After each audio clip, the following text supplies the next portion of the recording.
G'day, legends. Welcome back to the Husky Hustler. We're coming to you this week from the Apex Center in Las Vegas. Fight night's heating up as always, and I've got my Husky sidekick with me. She's locked in, tail wagging, and ready to give you the picks. Let's go. Give me love like her. Kicking off the card in the women's strawweight division, we have Rayanne dos Santos versus Alice Ardelean. Raylene's a Brazilian Jiu-Jitsu specialist and she excels in grappling exchanges. To secure victory, should aim to close the distance early and initiate clinches and transition to the ground. Once on the mat, her submission skills, particularly her armbar, are formidable. Controlling the pace and avoiding prolonged striking exchanges will be critical for her success. Alice, a background fighter in kickboxing, thrives in striking battles. Her path to victory lies in maintaining distance, utilizing her reach advantage, and delivering clean, powerful strikes. If she can keep the fight standing and avoid being taken down, she has the tools to outpoint her opponent or secure a knockout. While Alice's striking is potent, Raylene's grappling presents a significant challenge. If Rayanne can close the distance and bring the fight to the ground, her submission skills may prove decisive. However, if Alice can maintain distance and control the striking exchanges, she could dominate the bout. My official prediction, give me Rayanne dos Santos via decision.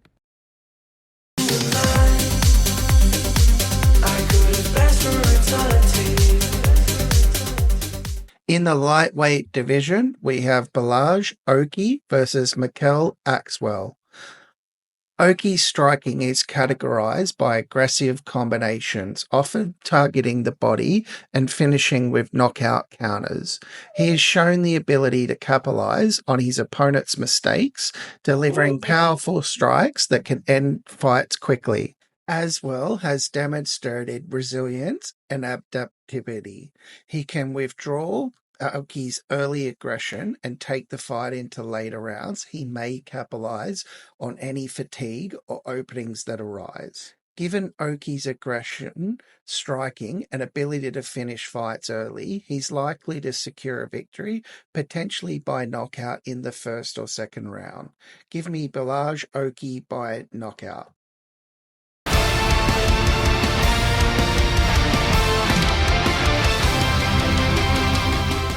In the lightweight division, we have Jordan Leavitt versus Holobaugh. Jordan wins by implementing his grappling-heavy strategy. He should focus on closing the distance quickly, using his southpaw stance to angle for takedowns. Once on the ground, Leavitt can utilize his submission skills to control and potentially finish the fight. Avoiding prolonged striking exchanges and getting the fight to the mat early will be critical for success.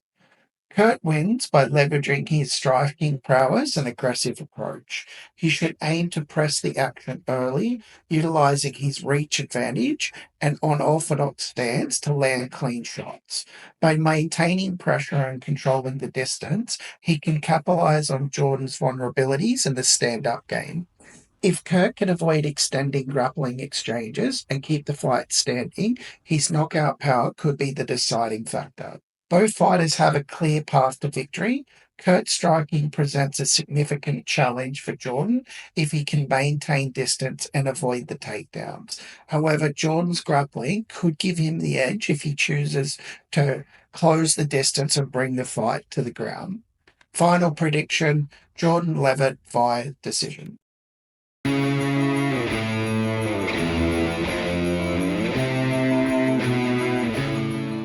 In the flyweight division, we have Allan Nascimento versus Jafel Filho.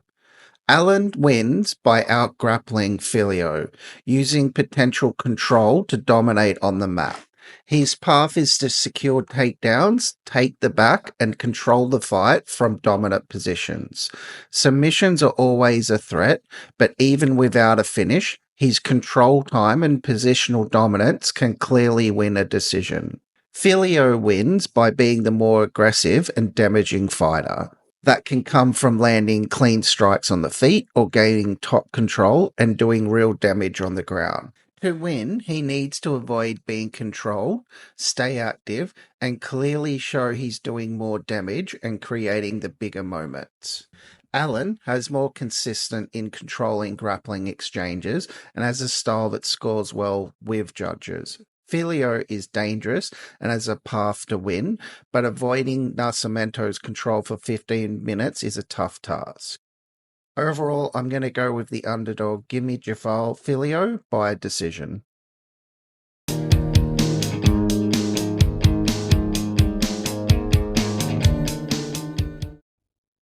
In the middleweight division, we have Reese taking on Duško Todorović.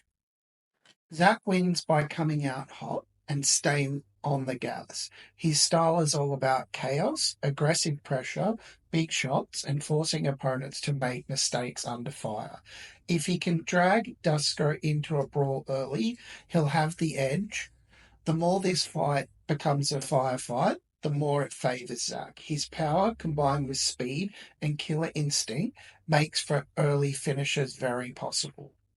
Duško wins by weathering that early storm. He's more composed and experienced, so if he can avoid getting cracked in the first couple of minutes, the fight starts to swing his way. He needs to slow things down, get Zach to hesitate, and use his timing to pick him apart or take it to the ground where he can grind things out. Patience is his weapon here.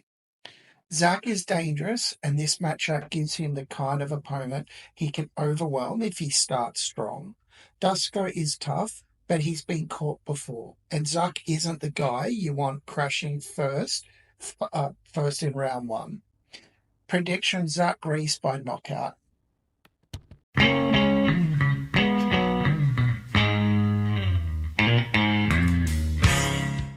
In the women's bantamweight division, we have Ketlen Vieira versus Maycee Chiasson. Ketlen can win by utilizing her superior takedown defense and clinch work to dictate the pace, applying pressure from top position to secure points and potentially finish the fight, threatening with submissions to keep Chiasson's defense and off balance.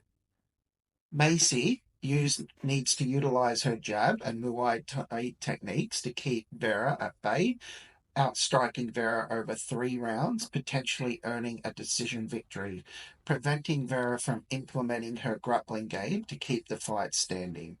Both fighters have a clear path to victory. The outcome may hinge on who can impose their game plan more effectively. If Vieira can close the distance and bring the fight to the ground, she may control the action. If Chiasson can maintain her striking range, avoid takedowns, she could secure a decision victory. Give me Maycee Chiasson by decision.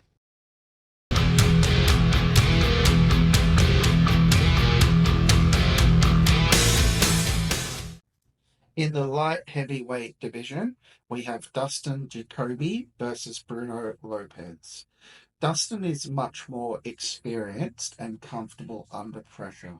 He's strong with a powerful striker and he can keep the fight standing, using his reach and pace to control the fight. Bruno is tough and undefeated with solid grappling skills. He could try to take the fight to the ground and look for submissions. He's very aggressive and hungry for his first UFC win. Jacoby's striking and experience should give him the edge if he keeps it standing and avoids grappling exchanges. He'll likely take the win. Give me Dustin Jacoby by knockout.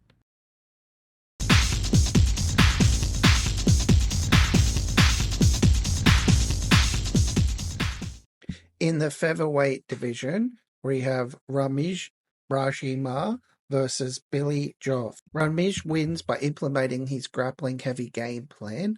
He should aim to close the distance early and clinch with Billy, and work for takedowns to bring the fight to the ground.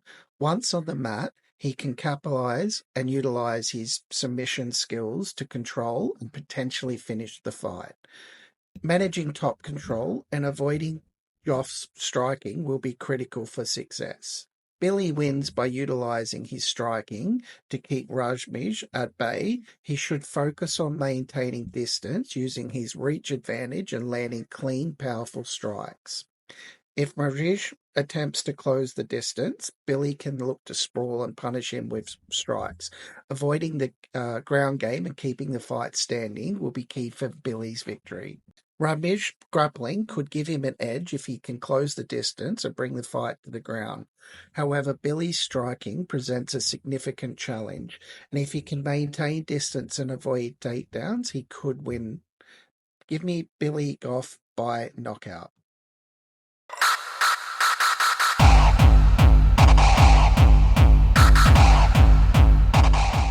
In the co-main event of the lightweight division, we have Mateusz Gamrot versus Ľudovít Klein.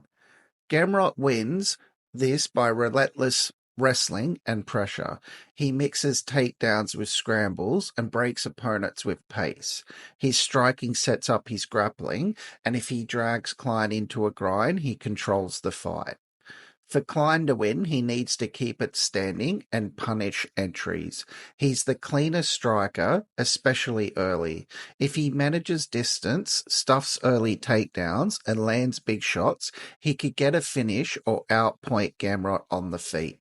Klein will have early moments, but Gamrot's pace, control, mat work likely take over by round 2. Expect a gritty, grindy win for Gamrot. Give me Gamrot by decision.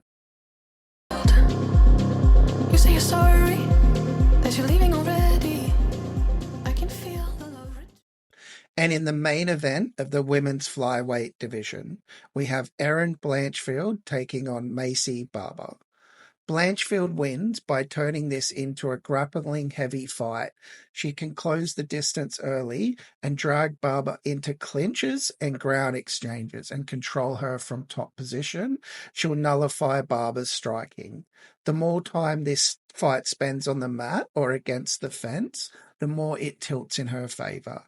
She's good at composed under pressure, which could help her by weathering any early flurries from Barber. For Barber to win, she needs to keep this fight standing and make it chaotic. She thrives in high-energy exchanges where she can use her athleticism and aggression and power. She can maintain range, stuff takedowns, and land hard shots, especially early. She can overwhelm Blanchfield before the grappling becomes a factor. A fast pace suits her more than it suits Blanchfield. Blanchfield likely drags this fight into her world, even if Barber has moments early. Blanchfield's ability to wear opponents down and take over with pressure should help her edge out a gritty decision or late finish. Barber's only real shot is catching Blanchfield early or completely shutting down the takedown attempts, which is possible but less probable. Give me Erin Blanchfield by decision.